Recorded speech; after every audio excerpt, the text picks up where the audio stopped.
Assalamualaikum, selamat datang ke channel aku. Aku harap korang semua sihat walafiat, jaga diri korang, keselamatan, jaga nyawa, jaga harga diri pun jaga. Okey. Bagi hari ni aku nak bercerita guys tentang penjenayah. Okey, jenayah. Dalam dunia ni kita dah tak asing lagi dengan jenayah, walaupun kita takut, tak suka dengan jenayah, tapi kalau kau nak tahu yang pada zaman dahulu, pada zaman dahulu penjenayah-penjenayah ni sebenarnya agak brutal. Apatah lagi pada waktu tu teknologi agak terhad. Apatah lagi pada waktu itu detektif-detektif ni pun dia bergerak mostly secara private, secara solo. Polis-polis pun tidak terlalu hebat seperti sekarang. Yelah, teknologi kurang. Kau bayangkan dulu, kalau sekarang ni kita ada internet, kita ada kereta yang kalau nak kejar penjenayah tu laju, kita dah ada benda-benda yang boleh check DNA semua. Tapi kau bayangkan pada tahun 1880-an, something like that, macam mana polis-polis ni ataupun detektif ni nak cari seseorang itu kalau dia melakukan pembunuhan. Okey, perkara ini berlaku di Eropah. Aku tak sure di England ke Amerika, tapi di Eropah lah. Okey, pembunuh yang agak terkenal, tak silap aku dia pernah muncul dalam cerita Detektif Conan, tapi bukan berkaitan dengan Detektif Conan lah, tapi memang watak ni wujud, iaitu Jack the Ripper. Okay, Jack the Ripper ni dia menjadi satu urban legend, which is bukan legend sebenarnya, dia benda betul lah. Kau bayangkan bila korang dalam satu situasi yang kita bayang macam kita duduk kat tempat sebuah kampung apa semua, tiba-tiba ada pembunuhan, macam mana kau nak check? Ui, susah tu. Macam mana kau nak check, macam mana kau nak pastikan siapa yang bunuh ni, siapa yang mencuri ni? Kau susah lah. Kau hanya boleh berpandukan pada saksi ataupun pada perkara-perkara tertentu saja. Tapi macam mana kalau benda itu adalah pembunuhan? Okay, Jack the Ripper ni dia punya mangsa hanya spesien tu je, iaitu pelacur. Dia hanya membunuh pelacur. Motif tak tahu, kenapa tak tahu, tapi waktu dia memang pada waktu malam macam tu lah. Ya, pelacur keluar malam lah. Pada zaman dulu pelacur ni keluar malam. Jadi memang pada mangsa-mangsa ni, setelah detektif, polis, orang awam tengok mangsa yang terlibat ni, pelacur ni, pelacur yang kena bunuh ni guys, dia kena bunuh bukan biasa-biasa tau. Memang orang cakap kejam gila. Apa yang diorang dapat detect, first, mangsa ni dia kena bunuh pakai kelar leher. Kau bayangkan leher kena kelar. Okay, kena kelar leher okay lagi guys. Dia dah kena kelar leher, lepas tu dirobek-robeknya tubuh badan dia. Kena tak tahulah dia tikam ke, dia buat macam kau cangkul tanah lah kan. Kau cangkul tanah kena robek macam tu. Lepas tu kemaluan dia dirosak kan. Memang kalau tengok apa motif dia bunuh pelacur macam ni, kalau kita fikir mungkin dia ni geram kot pelacur ni buat benda tak senonoh ke apa kan. Itu kalau fikir baik dah lah. Tapi memang dia bunuh secara kejam. Yang hebatnya Jack the Ripper pada waktu tu lah, Jack the Ripper ni dia tidak meninggalkan satu kesan bukti pun.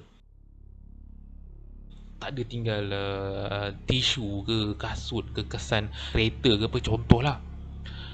Tak ada satu kesan. Jadi orang tak boleh jumpa, orang tak tahu apa benda ni guys. Kau bayangkan kau berada dalam situasi tu, ada pembunuhan berlaku tapi tak ada satu bukti. Macam mana kau nak cari? Cuba kau fikir. Polis dalam waktu tu terhad, teknologi tak ada. Dengan tahun 1880-an macam tu, and berlaku pembunuhan yang tak ada tinggal satu kesan bukti. Macam mana kau nak target siapa? Motif tak ada. Kalau kau nak tahu pembunuhan yang berlaku, modus operandi dia, dia tak ada sekata. Buat pengetahuan korang, penjenayah pembunuh bisiri ni, dia akan membunuh, dia punya cara tu lebih kurang.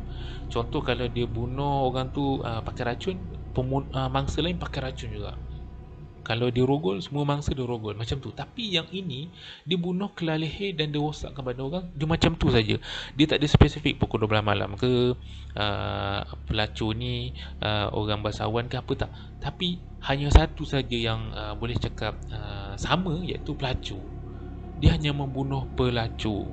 Jadi polis dan detektif pada waktu itu sangat buntu kerana bukti dia tidak jelas dan tidak ada kesan apa-apa pun. Memang sampai sekarang pembunuh Jack the Ripper ni tidak diketahui siapa. Cuma pada waktu tu diberitahulah mungkin pembunuh ni adalah doktor, kerana dari cara dia membunuh tu memang nampak macam berani lah. Bayangkan pada tahun 1880-an, siapa yang berani nak robek badan orang, belah-belah badan orang, keluarkan organ semua? Siapa yang berani tu tak?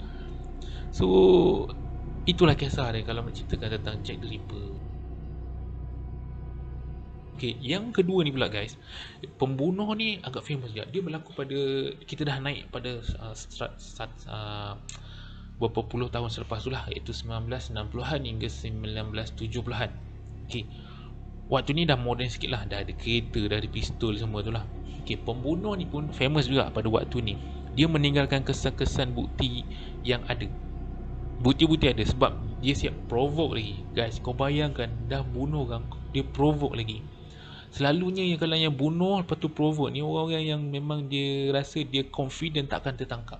Itu maksudnya memang genius lah orang cakap. Bukan aku nak puji penjenayah ni, tolong Kau bayangkan dalam situasi yang berpiknik dengan awek. Okay, ni contoh lah, kau tengah berpiknik dengan awek, duduk kat tepi ke bawah pokok, tiba-tiba ada orang datang, bunuh kau 2 orang. Kau bayangkan situasi macam tu, kau tak boleh nak agak siapa. Okay, nama pembunuh ni adalah Zodiac Killer. Okay, Zodiac Killer ni dia bunuh mangsa dekat area-area tempat kuasaan dia di Benicia, Vallejo, Tasik, Beri, Yesa, dekat San Francisco. Aku ni sebut semua nama ni aku tak tahu betul ke tak, tapi aku letak gambar lah. Okay, aku tak tahu betul ke nama yang aku sebut tu, tak kisahlah. Jadi peliknya Zodiac Killer ni, dia lepas dia bunuh orang, dia tinggalkan nota. Okay, dalam nota-nota ni dia bukan tinggalkan hai saya dah bunuh orang. Tak, bukan macam tu. Kalau macam tu senang tangkap lah. Dia tinggalkan satu kod rahsia, which is dia suruh orang pecahkan kod rahsia ni. Okay, kod rahsia tu kita panggil sebagai cryptogram ataupun cipher lah. Cryptogram ni macam satu simbol-simbol. Macam contoh lah, dulu kalau masa kecil-kecil kita selalu agak apa, fa macam tu lah. Tapi bukanlah dia tulis fa macam tu. Kalau dia tulis macam tu kan dah gelak dah. Dia tulis simbol-simbol yang pelik-pelik. Contoh dia tulis simbol tanda seru, lepas tu simbol burung, lepas tu simbol kaki ya, contoh macam tu. So kebanyakan kriptogram yang ditujukan, yang dihantar oleh Zodiac Killer ni, kebanyakannya telah dipecahkan kod tu, and kebanyakannya adalah maklumat-maklumat tertentu, which is tapi dia kurang membantu sebenarnya. Sebab kebanyakan apa yang diajukan oleh Zodiac Killer ni lebih kepada unsur dia macam nak provoke. Dia nak provoke sebab dia dah bunuh orang. Lepas tu dia macam, aku tak sure lah, dia jenis macam ego ke apa, tak dapat tangkap aku kat macam tu lah kan. Jadi pembunuhan yang berlaku ni melibatkan kebanyakan adalah pasangan kekasih lah dibunuh. Motif tak tahu. Sama juga macam Jack the Ripper tadi, motif tidak tahu. Okay, Zodiac Killer ni agak pelik sikit. Dia bukan pakai topeng ke, pakai helmet ke, ataupun pakai topeng badut ke, bukan macam tu kan, bukan. Zodiac Killer ni dia memakai satu beg pasar yang kertas tu, yang Mak Saleh suka pakai tu, beg kertas. Dia pakai tu, pakai spek mata. Lepas tu dia pakai macam jaket, something like that, ada rantai kot. Lepas tu dia akan bawa pistol dan dibunuh. Okay, dia memang pakai spesifik macam tu. Itu yang mangsa bagi tahulah. Tapi ada juga dapat satu melukis rupa paras Zodiac Killer tu. Tapi yelah, lukisan kan. Lukisan kalau kau lukis tu 10,000 orang muka, lebih kurang macam tu. Jadi dalam tempoh beberapa tahun pembunuhan tu berlaku, total telah diketahui dalam 37 kes. 37 kes guys, bukan 37 orang. Satu kes mungkin ada sepasang pasangan, 2 orang, ataupun mungkin 3 orang, kita tak tahu. Tapi bayangkan minimum 2 orang, 37. Weh, dah 74 orang mati. Bayangkan dia membunuh macam tu tapi belum ditangkap. So banyaklah detektif-detektif ni, polis-polis ni, dia cari, kebanyakan dia detektif lah. Dia orang cari sebab sekarang waktu tu dah adalah teknologi tertentu dan dia orang dapat detect seseorang yang bernama Arthur Lake Allen. Yo, ke apa nama aku sebut pun aku tak tahu, tapi Arthur, okay. So, si Arthur ni dia disyaki dia adalah Zodiac Killer sebab dia ada kes menganiaya kanak-kanak. Okay, satu. Dan yang kedua, dia detektif ni atau polis ni dia ada jumpa alat-alat seperti alat-alat pembunuhan, kasut dan juga jam tangan yang ada simbol zodiak. Semua benda ni ada kaitan dengan Zodiac Killer tu. Jadi detektif dan polis ni mensyaki diorang ni Mamat ni adalah Zodiac Killer tu. Tapi bukti tak cukup. Bila bukti tak cukup, kau tak boleh main taram je. Kau bukan boleh cakap, barang ada kat rumah ni, tangkap dia. Tak boleh. Sebab boleh jadi Zodiac Killer ni frame orang ni. Dia ambil seseorang jadikan mangsa kambing hitam. Dia boleh jadi macam tu. Sebab itu bukan boleh senang-senang je tuduh orang tu pembunuh. Jadi apabila sudah menjadi satu misteri pada situ, akhirnya si Arthur ni habis macam tu saja kes. Sampai sekarang orang ada sebahagian mengatakan Arthur ni lah Arthur ni lah pembunuh tu. Tapi ada juga mengatakan tidak. Jadi sampai sekarang kes tu belum selesai. Walaupun ramai lah mengatakan kes tu dah selesai, tapi ada juga membidasnya belum selesai. Tapi tak apalah, benda tu dah settle lama. Kalau Zodiac Killer tu masih wujud, dah tua dah pun. Ada satu lagi, aku lupa. Ada juga teori mengatakan bahawa Zodiac Killer ni sebenarnya ramai. Dia bukan seorang, dia ramai. Sebenarnya mungkin adalah 2-3 orang macam tu. Dia bekerja secara ramai. Tetapi Arthur ni mungkin adalah salah seorang daripada ahli tu. Itu saja teori yang berkaitan dengan Zodiac Killer ni lah. Okey. Kita move kepada penjenayah yang ketiga. Okey, penjenayah kita melangkau 10 tahun lagi ke hadapan pada 1970-an hingga 1980-an. Okey, waktu ini agak ekstrim sikit lah. Penjenayah ni agak ekstrim. Cuma beza dia sekarang berbanding dengan Zodiac Killer dan juga Jack the Ripper, pembunuh yang bernama Ted Bundy. Okey, Ted Bundy ni dia ni agak ekstrim, menggunakan modus operandi yang lebih kurang sama dalam setiap jenayah dia, which is dia menggunakan rupa paras dia yang ada rupa tu, dan dia mengorak lah orang-orang yang tertentu. Sebab mangsa dia ni ada 2 jenis je dia pilih, wanita muda ataupun kanak-kanak perempuan. Okay? Jadi dia menggunakan mangsa ni dengan rupa paras dia. Dia buat kalau dia jumpa perempuan macam dia suka perempuan ni, dia cara dia sama ada dia buat sakit lah, dia buat apa-apa je lah, tanya jalan ke apa ke, something like that lah. Okay, lebih kurang macam tu lah, nak bagi korang faham. Jadi apa yang cuba dia lakukan adalah, lepas dia dapat mangsa ni, dia akan bawa mangsa dia, mencolek mangsa ni, dia akan rogol orang tu, dia bunuh orang tu. Mungkin mencuri, aku tak tahu. Tapi yang paling sadisnya, gila, dia ni gila sebenarnya. Kenapa aku cakap dia ni gila? Kau bayangkan, dia mendekati seseorang perempuan, lepas dia rogol dan dia bunuh, dan dia akan biar mayat kat situ. Lepas tu mungkin sehari 2 hari lepas tu dia akan datang balik, dia akan rogol balik mayat tu. Gila tu. Dia memang gila. Dah lah kau rogol masa hidup, dah bunuh, dah mati, dia boleh datang lagi 2 hari lepas tu atau beberapa hari lepas tu, dia rogol balik mayat tu. Dah ada sampai waktu dia pernah ada penggal kepala dia. Kepala dia pula, dia pernah penggal kepala mangsa dia pula.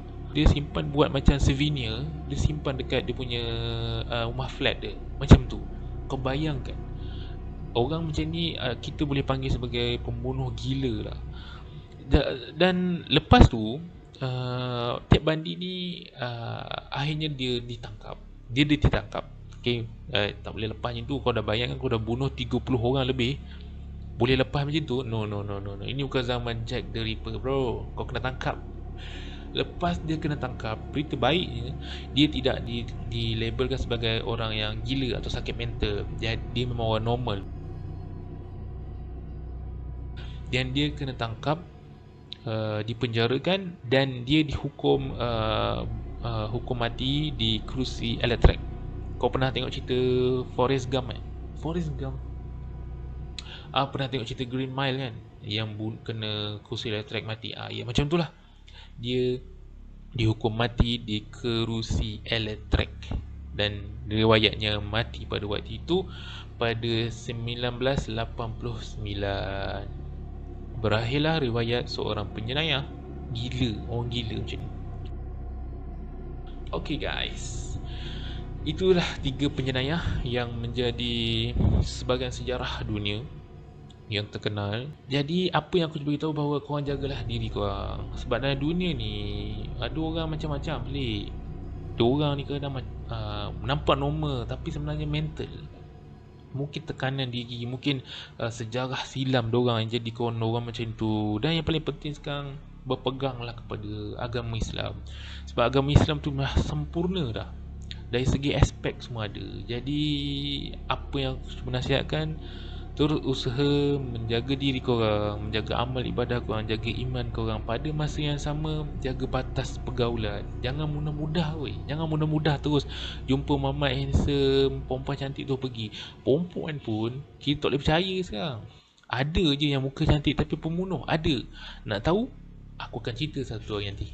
Terima kasih. Teruskan menyokong channel aku. Like, subscribe dan share.